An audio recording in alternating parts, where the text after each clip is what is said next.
Hello and welcome to the Elland Road Roundup. Feliz Navidad and a Happy New Year. I know it's a bit late to be saying Happy New Year, but it's my first video on this channel of the year, so, you know, you can have it now, you ungrateful swine. We've got an absolute shit ton of Leeds United news to cover from the last few weeks over the festive period, including 5 whole games that I haven't told you about yet. And of course, being Leeds United, there's a whole load of mad bullshit off the pitch to cover as well. Now, if you'd like to watch these videos without ads and get some exclusive extras, head over to patreon.com/Rob Mulholland, where you can support me in making this stuff for as little as £1 a month. First off, we welcomed Arsenal to Elland Road to play a team we'd assembled out of kids we found outside the local supermarket asking us to go in and buy them fags. Seriously though, how the fuck did this game go ahead? Our entire bench had 3 pubes between them. Archie Gray had to go home at half-time because his mum called him in for tea. When you look around the Premier League and you see tits like Tuchel complaining because they've got to play a £40 million reserve player. Oh, boo-hoo! You've got some teams calling off games because their fucking tea lady's got a sniffle. And Liverpool are calling off games because one of the members of staff in the club shop got a positive result on their driving theory test. So in those conditions, we can take great pride in the honour of our club, and particularly our dear leader Marcelo Bielsa, who would refuse to cancel a game no matter how dire the situation, no matter how few players we had left, and enjoy that pride. Really hold on to it, because there was fuck all else to enjoy in this match. Mikel Arteta, a man who looks like the villain in a Lego James Bond movie, arrived with his rather more starry cast of youngsters in tow, and of course a pair of Leeds United legends in promotion winner Emile Smith-Rowe, and beautiful, gorgeous Prince Ben White. I make no apologies for it. No amount of weird stare downs with Rafinha will stop me loving Ben White. I love him till the day he fucking dies. And on that stare down, by the way, I know Ben White might be a little bit bigger than Rafinha, but fucking hell, mate, is that the fight you really want to pick? With the lunatic Brazilian who scrapped his way out of the favelas? The one who sometimes looks furious that he scored a goal? That's the guy you want to have a scrap with? On you go, lad, rather you than me. Look, realistically, given the comparative strength of the two sides, we had 0 chance in this game, and we took a fair battering from a much better team. But no one ever said that this show was fair and balanced, so fuck talking about all that, let's just moan about the ref. And boy, did Andre Mariner give us plenty to fucking moan about. What should have been the worst moment of refereeing in this game was this absolute horror challenge from Granit Xhaka going totally unpunished. Rafinha's ankle already looks like a fucking twiglet. I'm genuinely amazed it stood up under that. Had Xhaka got sent off at that point, our little troop of toddlers might have had a chance of only losing by 1 or 2 goals, but it wasn't to be, as it appeared that Granit would need a sawn-off shotgun and a machete to get a booking in this game. Or, you know, just some mild dissent later in the match. For fuck's sake. Once again, I am forced to ask, what the fuck is the point of VAR? I've come to a point where I sort of think it's a good idea in theory, but the way it's been put into practice is fucking terrible. It's basically football communism. Now, personally, I think one of the big problems with VAR is when it is and isn't used. It's sometimes applied and it sometimes isn't, and it doesn't seem to make any fucking sense when it is or isn't checked. So to solve that, I reckon we do like every other fucking sport does and give the captain, say, 3 challenges per game. If you're correct when you challenge a decision, you don't lose the challenge. If you're wrong, you lose the challenge. You know, it works in every other game. Why is football so different? It adds another little element of strategy, something to talk about. And if you've wasted your reviews and you get fucked, it's on you. Anyway, I might do a little Rob Reviews Everything about VAR at some point. If you want to check out those episodes, head over to my comedy channel, like and subscribe. Weirder, and I think probably worse than that, was this moment a little later on, where Mariner clearly blows the whistle, makes the hand signal for a free kick, we lose the ball because, you know, we think the game has stopped, and then he just sort of pretends he never did it. Look, watch it again. Blows the whistle, points for a free kick, pretends he never did it. He's meant to be a fucking referee, not George pissing Costanza. He didn't play advantage. He signalled for a free kick, and then he just pretended he didn't. I was in the cop losing my mind about this. I had to go home and then watch the game to find the moment to check that I was right. He definitely fucking blew. You can't just pretend you didn't. But hey, at least that's surely the last insane refereeing decision we'll be on the wrong end of. Because, you know, these things even themselves out over a season. Foreshadowing. Anyway, Arsenal won. Get in there! Well done, he's 13. And we just jumped straight into recrimination online. Firstly, journalist Peter Hall pointed out that whilst Leeds fans were singing to Martin Odegaard, "You're just a soft southern bastard," Odegaard is actually from Norway, about 600 miles north of Leeds, so literally that doesn't make sense. And fucking well done, you human QI buzzer cunt. Like, what a tedious twat. Like, what's he going to be doing next? Like, I've done some more research and I have found out there is actually more than one Stuart Dallas. Also during the Arsenal game, some thick wank in the West Stand shouted some racial abuse at the Arsenal bench. Now, it should go without saying that if you're the sort of person who thinks that that's acceptable behaviour in this century, then you are a troglodyte cunt who I would happily watch drown in a puddle of dog cum. Or, failing that, get banned from Elland Road. And well done to the club for moving proactively to deal with this incident and condemn it. Which isn't exactly how we've always responded to allegations of this kind, is it?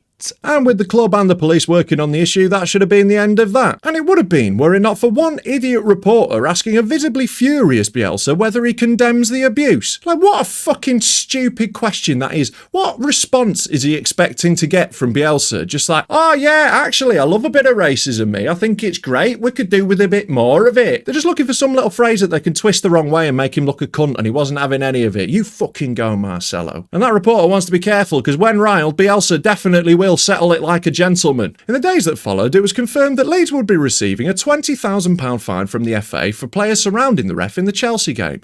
No, not those players, our ones. Those are the only ones who are going to get punished. Brilliant. But don't worry, it's only 20k. We can pay that off with the proceeds from selling one bag of crisps in the North Stand kiosk. The Christmas silly season took full flight with online bullshit peddlers Leeds Live claiming that Frank Lampard was now the favourite to succeed Marcelo Bielsa at Elland Road. You what, mate? My Christ, this is bollocks of the highest fucking order. This might be the lamest bit of clickbait I've ever seen on the fucking internet. I'm more inclined to believe that there are beautiful singles round my corner who want to blow me than that Frank Lampard is going to get the fucking Leeds job. Why would he? Why would we go from God to Satan? At least when we hired Brian Clough, he'd fucking won summit. Since he's become a manager, all Frank Lampard's ever won is Slimmer of the Week at his local Weight Watchers. It's just the kind of fantasy clickbait bollocks that's meant to make you go, oh, I'll read that, but makes me go, oh, I'll never read anything you ever write again. Christmas came and went, the one day that Leeds United can't ruin, and then Boxing Day. And with it, the traditional mix of hangovers and cold snacks was this year garnished with a little sprinkling of cancelled football matches. As we finally gave up the hunt for local orphans to put in Leeds shirts in order to play Liverpool and accepted we didn't have a team that could play them. The game was called off, and with it, Christmas was saved! Hooray! A festive miracle! There was another Christmas present for Leeds fans as Kalvin Philips posted a video of himself, A, stood unaided, and B, saying he's not fucking leaving. Get that contract on the table, Radzi. In the following days, we had a jarring reminder that for all the pastings our youth team had taken recently, we were still in a lot better position than we used to be, as the ghost of Christmas fats, Paddy Kenny, popped up on Twitter having a right go at Neil Redfern, calling him an arse-licking whopper. The fact that this was under a post celebrating the holy birth of our infant Christ, Luciano Becchio, only made it the weirder. I, for one, think the only fair way to settle this grudge would be with a boxing match on the pitch at Elland Road at half-time. Or, you know, fuck it, let's make it a hardcore wrestling match. I'd love to see Paddy Kenny go through a painter's table. And you'd have to imagine it'd be far more entertaining than anything either of them had ever done at Elland Road before. On the 28th, we hosted Aston Villa at Elland Road, except we didn't because that was also called off. So we got a little break, and instead of going to the match to watch our team get pumped and dumped, we could instead go online to watch it happen to our fan engagement token socios. A pump and dump is a cryptocurrency scam where shady investors buy a large amount of one particular cryptocurrency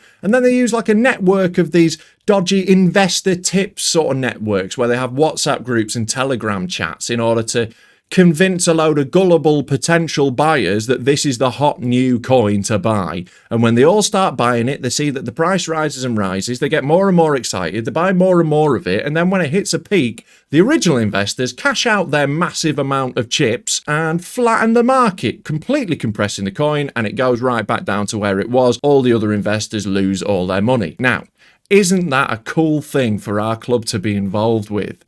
The future of football is wonderful. You can literally watch minute by minute as people are scammed using the name Leeds United. It's a completely beautiful and totally normal way to engage in votes to name a new training pitch. once again. Fuck right off, socios. Also, during our enforced little break, Rafinha made his partner Natalia the luckiest woman on the entire planet by getting down on one knee to propose to her. Rumours that he then sprung off that knee, spun round, flicked the ring between her legs and ran away are as yet unconfirmed. And so, to the dawning of a new year, and finally, an actual game of football at Elland Road. Now, the game against Burnley was never getting called off, was it? Because, for one, if Sean Dyche got COVID, how the fuck would you tell? He always sounds like he's got a sore throat, and if he lost his sense of taste and smell, he'd never find out because he doesn't ever eat food with any seasoning. Burnley are a truly dogshit team who have been stealing a living in this league for far too long, and it was very enjoyable to hopefully help them down on their way to the championship. Particularly as a loss to them would have seen them further up our arse than Neil Redfern. With that in mind, it was a joy to see a genuine team of actual adults playing for Leeds United, even if the only senior player on our bench was Dan James. As the game got underway, it was a big relief to see that 1. Leeds were playing very well, 2. Burnley are shit, and 3. Chris Wood still has a face like an emo in Pop World. I almost feel for Burnley fans, you know. If any team in the league has my sympathy, it's them. They've got to watch that insipid shit every week where they just kick off and then immediately start time wasting in minute 1 in order to try and grind out a point by any shithouse means that they can. And after the game, they've got to go home to Burnley. Leeds were much a better team and went in at half-time ahead after Jack Harrison smashed in his second helping after a lovely little shimmy of the shoulders saw him free in the box. And if Tyler Roberts hadn't spent that day being worse at finishing than the writers of Game of Thrones, despite an otherwise very impressive performance, we would have gone into the break about 4 or 5-0 up. Then, at half-time, Burnley changed things up a little bit by bringing on a footballer who wanted to play football. Maxwell Cornet completely changed things for them, changed their impetus as well. They started to try and press us, come forward a little bit, maybe get into the game maybe. And annoyingly, it seemed like it was gonna work. After Diego Llorente was punished for being pulled down to the ground by a Burnley player, Cornet smashed in a fucking brilliant free kick, in fairness, before leading his mates over to the corner to become the latest group of players to find out that celebrating in front of Leeds fans isn't good for your health. This time Matthew Lowton got smashed on the head with a pop bottle, and look, throwing things from the stand isn't great. Unless you hit them, and then it's dead funny. I'm joking, don't get so angry, right? It's not good to throw things at players, but also, it was a plastic pop bottle. I agree with Sean Dyche, let's not blow this out of proportion. So at that point, it looked like the whinging shithousey bastards might actually nick something. But Stuart Dallas wasn't having that. His second half performance was immense, and he capped it by sweeping in a beautiful finish to put us ahead. And then, in the dying throes of the match, our wonder boy Joffy whipped in a beautiful cross, and Dan James scored a header against Burnley. Yes, I said that correctly. You heard it right. Dan James scored a header against Burnley. I know, it's mental. That has now become the second most ludicrous sentence in this video after Frank Lampard is favourite to replace Bielsa at Leeds. It was a massive win in the context of this rocky season, and you could really tell so from the reaction of Bielsa. As soon as our nippy little hobbit scored that header, he gave his assistant a hug like he'd just come back from Iraq. My God, it's beautiful. I just want him to hug me and never let go. There were excellent performances all over the pitch in this match, with Adam Forshaw once again being fucking brilliant in the centre. But I want to give a special shout out to a couple of players who've been unfairly maligned in recent weeks. Firstly, Matthias Klick was fucking incredible this game. He was a constant menace. He created 7 chances in the match, which was some kind of record that goes back for ages. I don't know. Get LUFC stats or data on that. They know, those guys, not me. He got himself an assist, and he made the space for the third goal with a really clever decoy run. Brilliant performance. Wonderful to see. And also from man of the match Junior Firpo, who for some reason, after 5 injury-riddled COVID-plagued games in a new country after not playing for a couple of years, a bunch of Leeds fans had already decided was shit and unsavable. Now. I'm not here to just make myself look good and boast about how, I had the foresight to say weeks ago that given enough time in the team, Firpo would prove to be an excellent player, but I believe I fucking told you so. In the following days, we picked up our first signing of the transfer window. Picking up the highly rated, according to the articles I've read, I'll be honest with you, I've never fucking heard of him, Mateo Joseph Fernandez. If you want to know why he uses his full name including the middle name, maybe try Googling him without the middle name and see what comes up, but probably don't do that at work. Anyway, I've watched some highlights of his on YouTube, he looks class, and I'm convinced he's going to be the best player ever. Fucking fantastic. And to the masses of people who commented underneath this announcement, sign a first team player. May I remind you, that's exactly what you said when we signed Pascal Struijk and Joe Gelhardt. And look where they are now.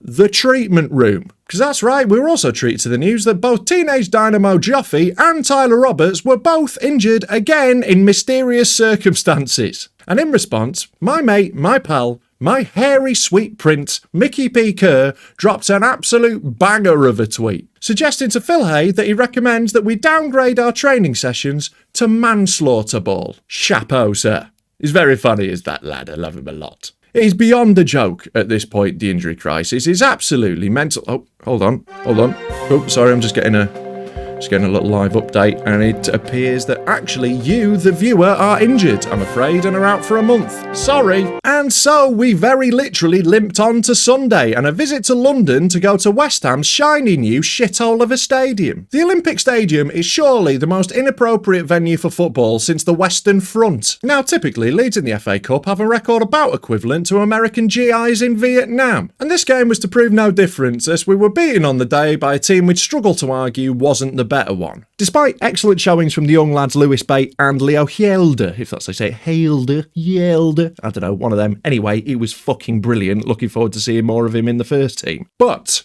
no one ever said this channel was fair and balanced, so fuck talking about that. Let's just moan about the ref. The VAR decision for their first goal is the worst I have ever seen in my fucking life. I have seen some fucking shocking VAR decisions in the time, but this takes the whole fucking biscuit tin. How do you look at that footage and decide that Jared Bowen is not interfering with play? He nearly stood on Meslier's fucking fingers. How much more interference does he need to give? Does he literally need to grab his bollocks and tickle them for it to count? It's fucking insane. And to paraphrase that silly old drunk Brian Clough, if he's not interfering with play, what the fuck is he doing stood there then, the prick? Several referees looked at it. How do you not fucking... Matthias Click had the best explanation, showing this still that we'd missed from the VAR room. To be clear, I don't buy the theory that there's some grand conspiracy against us. I believe in Hanlon's razor that you should never attribute to malice something that can be easily explained by stupidity. And I think that's what it is. The referees that we have are fucking incompetent. Not all of them, obviously, but most of them. And even if it's one, that's enough to be fucking annoying. They're not out to get us. They're just out to get their paycheck, and they're fucking shit at their job. And that's why VAR's so fucking annoying, because before we used to get shit decisions, but you could go, he's not had long to see it, it's just happened in front of him dead quick, he didn't get another angle, so mistakes are made, human error, whatever. But when someone's looking at the same picture you are, and you can clearly see what the fuck's going on, and they can't, and they're the professional referees, it is fucking maddening. We're just taking longer to get to worse decisions. It's not helping fucking anything. And then, right at the death, we conceded the second while we were pushing up looking for a winner, but frankly, who gives a fuck? The cup can't be a priority this season, and I think we've dodged a bullet, because in the next round we would have been away at Kidderminster Harriers, and if you ever heard a fixture you were more certain Leeds United would lose than away to Kidderminster Harriers. May I remind you of Newport and Sutton and Histon? Fuck that. We went out in a non-embarrassing way, and we get to be a little bit grumpy about a decision on the way out. I'm fucking delighted with that. So there we are, that's us all up to date, and next up we've got another trip at the exact same time next week to West Ham to play them in a game that actually fucking matters this time. And we've still not signed any senior players. Oh, and Patrick Bamford's got injured again, and we don't really know when he's going to be back. And also Sam Greenwood got injured in the West Ham game, so that's now Bamford and Rodrigo and Roberts and Joffy and Sam Greenwood, who were all out. So we might be seeing Mateo Joseph Fernandez a little bit sooner than we had planned, because the only other striker we've got is Max Dean, who is 17 years old. But We're a little bit away from relegation danger now. We've put a little bit of a gap between us and the truly terrible teams that are chasing us by not winning any fucking games. So we can relax a little bit. We will get through this period, and as soon as our team's together, we're fucking great. But you know, as soon as this injury crisis ends, it's starting to feel a lot like as soon as the pandemic's over. So fingers fucking crossed it happens at some point. Jesus Christ. Thank you so much to my Patreons. Your support means the world to me. It keeps me going. Thank you very much for watching. I'll catch you again next week. Marching on together. Woo!